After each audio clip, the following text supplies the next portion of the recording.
เป็นสาธารณสาอาจารย์ตามเราปกปักนิติธรรมด้วยเกียรติศักดิ์ศรีคนลาวเฮาบักรัฐบาลทำติดดีเขา แก้วมันเอาไปฟรีสบายดีท่านผู้ชมที่เคารพพบกันในแรงบรรพหัสวันที่23เนาะมื้อนี้เนาะวันที่21บอกอะไรขอโทษมื้อนี้วันที่23นั่นล่ะพบกันในวันพฤหัสวันที่23คศ2026เดือนกรกฎาคมคือเดือน7อยู่ในสหรัฐอเมริกาพบกันในมื้อนี้เอาจะบอกถึงการปรับปรุงและแก้ไขการเมืองใหม่เนาะข้าพเจ้าพร้อมด้วยทานน้ำแทงก็ได้เผยแพร่โครงการมาได้2อาทิตย์ผ่านมาแล้วเกี่ยวกับโครงการใหม่อยู่ภายใต้การนำพาของราชวงศ์นักสังคมข่าวภาคใต้มื้อนี้จะมาบอกเพิ่มเติมอีกพี่น้องจะมาบอกเพิ่มเติมให้อีกว่าถึงเวลาที่ราชวงศ์องค์ใดองค์หนึ่งควรจะออกมาเอาจริงเอาจังต่อประเทศชาติบ้านเมืองเพราะว่าเฮาเสียประชาธิปไตยไป50 ปีครึ่งศตวรรษไปแล้วการนำพาของราชวงศ์หลันสร้างของข้าวภาคใต้เป็นน่าชื่นชมพี่น้องที่เพิ่นได้ตัดสินใจลุยกับพ่อแม่พี่น้องประชาชนคนลาวผู้ที่รักษาเพิ่นพร้อมที่จะเดินเคียงบ่าเคียงไหลกับนักเคลื่อนไหวนักต่อสู้เพื่อเอกราชและประชาธิปไตยเพื่อปลดแอกปลดปล่อยความเป็นขาทาสของแก้วแดงพี่น้องหลายคนก็ยังสับสนอยู่ในปัจจุบันนี้หลายคนก็คิดว่ายามใดเวลาใดจังสิได้ยินเสียงจากราชวงศ์หลันสร้างผมเขาภาคใต้อย่างจริงใจเปิดหน้าเปิดตาเนาะหลายคนก็ยังสับสนว่าอ้าวราชวงศ์หลันสร้างผมเขาโลกบังเพิ่นจะไปอยู่ไสบัดความนิยมสมสอบหรือบ่เนาะอันนี้ก็บ่ได้ติว่าพวกท่านถามมาเพราะว่ามันเป็นคำถามที่ดีมันเป็นคำถามที่ถูกต้องแต่เฮาบ่ได้ทิ่มบ่ได้ปะสถาบันหลานสร้างผมข่าวโลกบังคือเจ้าสุริวงศ์สว่างผู้สำเร็จราชการและก็เป็นผู้ที่รู้จักของคนลาวทั้งชาติเป็นผู้สืบทอดเครือญาติของราชวงศ์หลันสร้างผมข่าวโลกบังพี่น้องเฮาบ่ได้ทิ่มและเฮาก็บ่ได้ปะเพิ่นเฮายังยกสูงเพิ่นอยู่คือเก่าแต่ส่วนเพิ่นจะออกมากู้ชาติอย่างจริงจังอันนั้นเฮายังบ่ฮู้เพราะว่าผ่านมา50 ปีหลังจากเสด็จเจ้าได้สวรรคตไปแล้วหน้าที่ผู้สืบทอดราชการก็คือเจ้าสุริวงศ์สว่างเป็นผู้สืบทอดการต่อสู้กู้ชาติเพื่อขับไล่ผู้เผด็จการกบฏคอมมิวนิสต์สปป.ลาวหลายองค์การก็ได้กราบร้องไปถึงเจ้าสุริวงศ์สว่างขอให้เขามาเป็นผู้น อย่างจริงจังอย่างเปิดเผยตรงไปตรงมาเป็นทางการเพื่อขับไล่ศัตรูของแผ่นดินออกจากลาวให้สิ้นเชิงแต่ผ่านมาพวกเขาก็ยังบ่ได้คำตอบจากพระองค์พวกเขาบ่ได้เห็นการเคลื่อนไหวของพระองค์ว่าเพิ่นจะต่อสู้เอาประเทศลาวโดยวิธีการใดเพิ่นบ่ได้เคยออกราชองค์การใดๆทั้งสิ้นฉะนั้นแล้วการต่อสู้มันก็ซักซ่าการปลดแอกการขับไล่คอมมิวนิสต์ที่ออกจากประเทศลาวนั้นมันก็แก่ยาวไปเรื่อยๆเพราะว่าราชวงศ์ล้านสร้างของเขาเจ้าสิริวงศ์สว่างบ่ได้ออกมาเป็นผู้นำอย่างเป็นทางการจึงเฮ็ดให้ขบวนการต่อสู้บางภาคส่วนก็ได้แต่รอการตัดสินใจของพระองค์พี่น้อง3เหล่าทหารกล้าก็รอมาฮอด15 ปี16 ปีปีนี้ก็ยังบ่มีวี่แววในการนำพาดังนั้น3เหล่าทหารกล้าจึงได้เข้าไปกราบร้องราชวงศ์ล้านสร้างห่มขาวภาคใต้ขอกรุณาให้เพิ่นเข้ามาเป็นผู้นำการถอนโฮมชาติการกอบกู้ชาติกอบกู้อธิปไตยลาวเฮาขึ้นมาก่อนทุกอย่างมันจะสูญสิ้นไปในอนาคตพี่น้องการที่เฮาจะไปกราบร้องราชวงศ์ล้านสร้างของเขาน่ะเฮาตัดสินใจได้ดีแล้วเพราะเวลามันเป็นสิ่งที่พิสูจน์ให้เฮาเห็นว่าสถาบันล้านสร้างของเขาหลวงพ่อบางเพิ่นคงจะบ่เดินหน้าในการต่อสู้เอาประเทศชาติบ้านเมืองเฮาขึ้นมาจากพวกกบฏศาสตร์ดังนั้นเขาก็ต้องตัดสินใจให้เด็ดขาดว่าเขาจะเลือกเอาล้านสร้างผมเขาทางภาคใต้ขึ้นมาเป็นผู้นำพวกเขาจึงได้เข้าไปกราบร้องพระองค์และก็ได้ข่าวดีเพราะพระองค์บ่ได้ปฏิเสธในการเรียกร้องของพ่อแม่พี่น้องประชาชนคนลาวผู้ที่รักชาติเพิ่นก็ตอบรับมาพี่น้องยอมเข้ามาเป็นผู้นำขบวนการต่อสู้ขั้นยิ่งใหญ่ในขั้นต่อไปส่วนราชวงศ์ล้านสร้างห่มขาวหลวงพ่อบางถ้าเพิ่นอยากจะออกมาถอนโฮมชาติอย่างเป็นทางการกอบกู้เอกราชเพื่อประชาธิปไตยลาวเพื่อราชอาณาจักรล้านสร้าง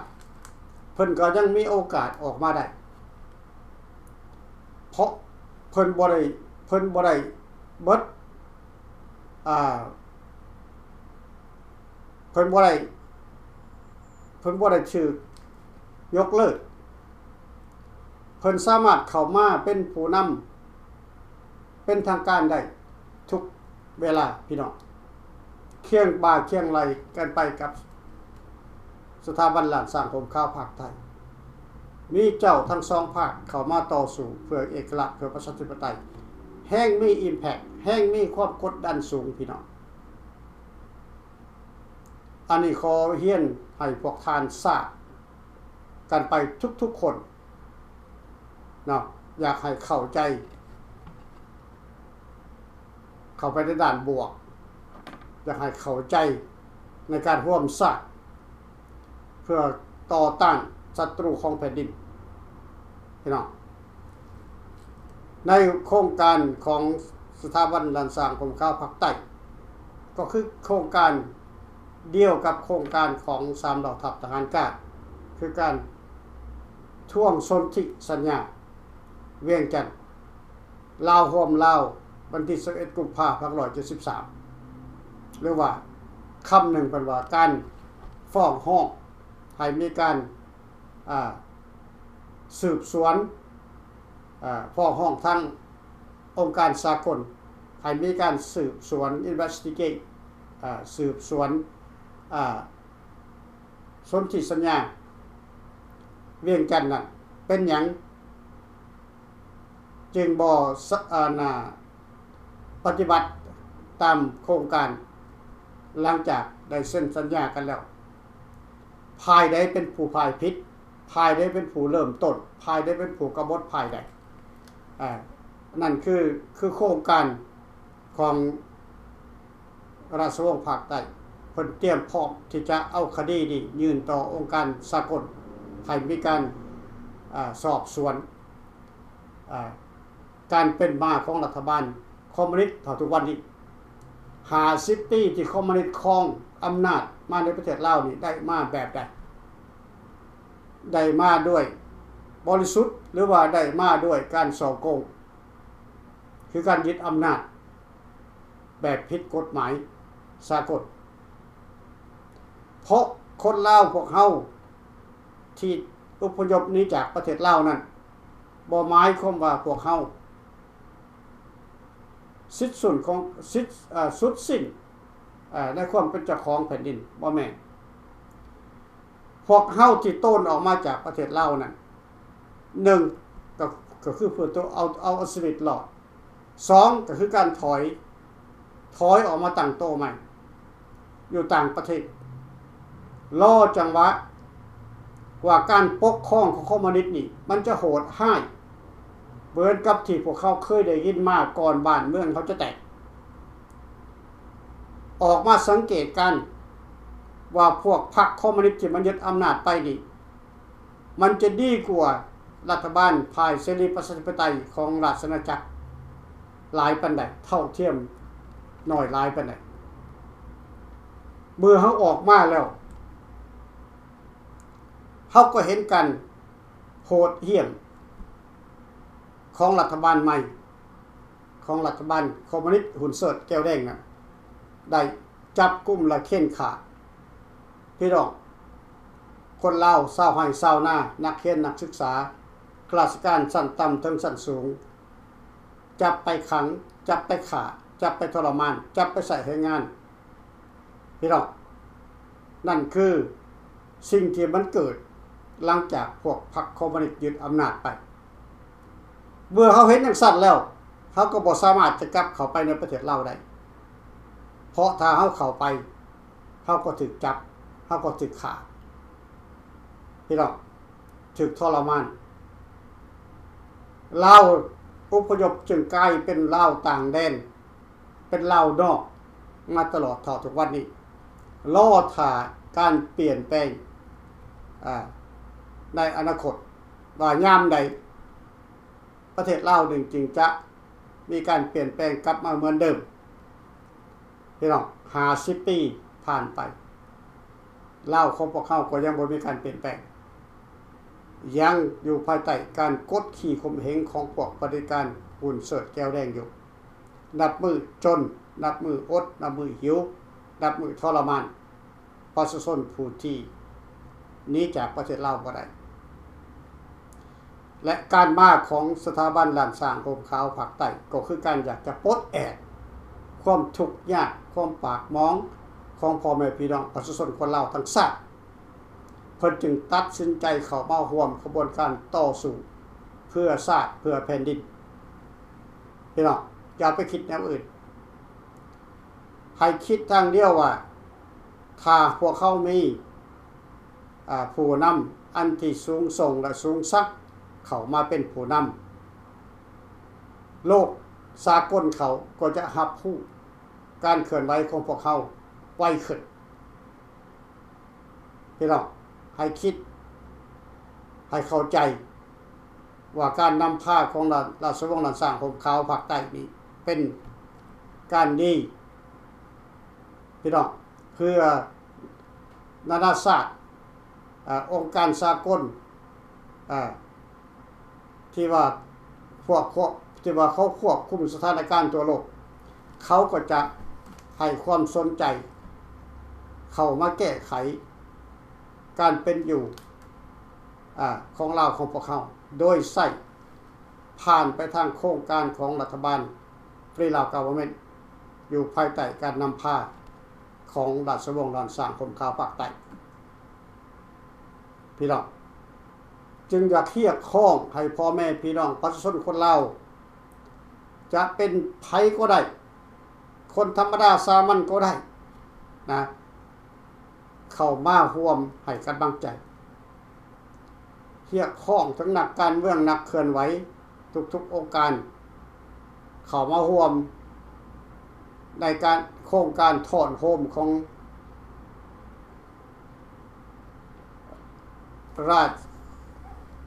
การถอนโฮมของราชวงศ์ภาคใต้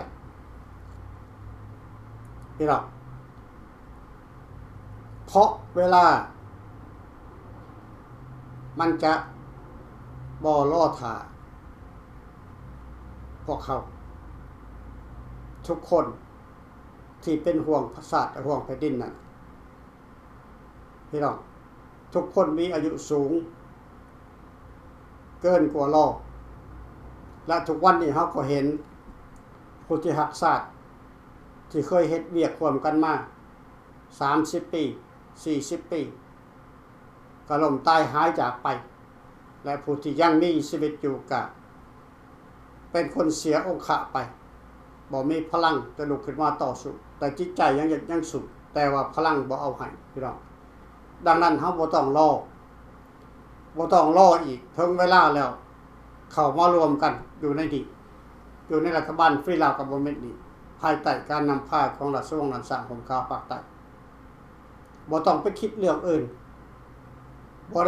ต้องไปคิดถึงการแบ่งแยกบ่ต้องไปคิดในโครงการต่างๆที่พวกท่านอยากจะเฮ็ดอยากจะทำโครงการอย่างเดียวที่เราควรจะเข้าใจคือการทวงสนธิสัญญาลาวความลาวเท่านั้นส่วนโครงการต่างๆที่พวกท่านมีไว้นั่นเอามาใช้หลังจากเขายึดอำนาจมาแล้วหลังจากเขาได้ขับไล่พวกศัตรูออกจากการปกครองแล้วหลังจากพวกเขาได้กู้ชาติมาได้เป็นรัฐบาลราชอาณาจักรลาวอย่างเต็มตัวและถูกต้องตามโครงการสากลแล้วเขาจึงนำเอามาใส่โครงการจำนวนนั้นแต่เดี๋ยวนี้เนี่ยเขามาบอกถึงโครงการท่วงสนธิสัญญามาก่อนเพราะมันเป็นกุญแจเล่มเดียวที่จะนำพาพวกเขาเข้าไปสู่การแก้ไขการปกครองอยู่ในลาวให้กลับขึ้นมาเหมือนเดิมได้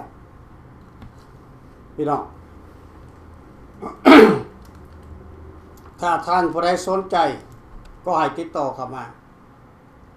ส่งจดหมายมาตามอีเมลก็ได้เพราะเขาเปิดอีเมลไว้ตลอดแล้วก็เอาขึ้นหน้าจอไว้ขอโทษบ่ได้เอาขึ้นเถอะเนาะนี่แหละพี่น้องอย่าไปคิดไปในสิ่งที่ว่ามันเป็นไปบ่ได้เพราะว่า50 ปีผ่านไปนี่พวกท่านก็รู้จักดีแล้วว่ามันบ่เกิดผลให้พวกท่านต่อสู้พวกท่านถอนโฮม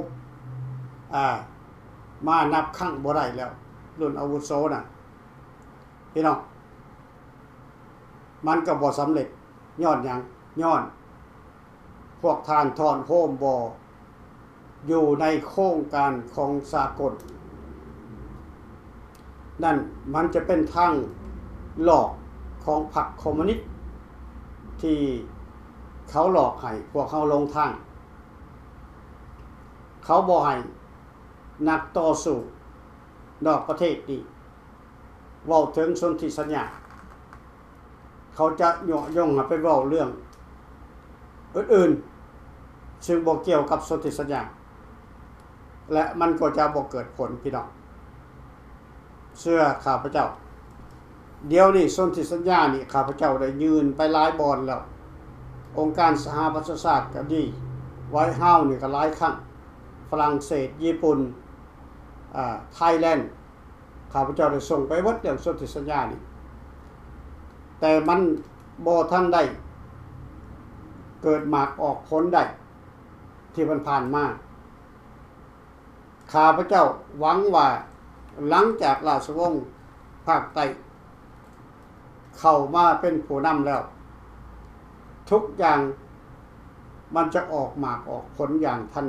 ทันทีเลยพี่น้องดังนั้นพวกท่านบ่ต้องรอจนวันสุดท้ายพวกท่านต้องเข้ามาการเริ่มต้นเพื่อแสดงความสามัคคีต่อองค์การสากลสำคัญก็คือความสามัคคีเฮาอย่าไปแยกกันเฮ็ดเฮาอย่าไปแยกกันทำมันบ่สำเร็จสุดท้ายคอมมิวนิสต์เป็นผู้ชนะ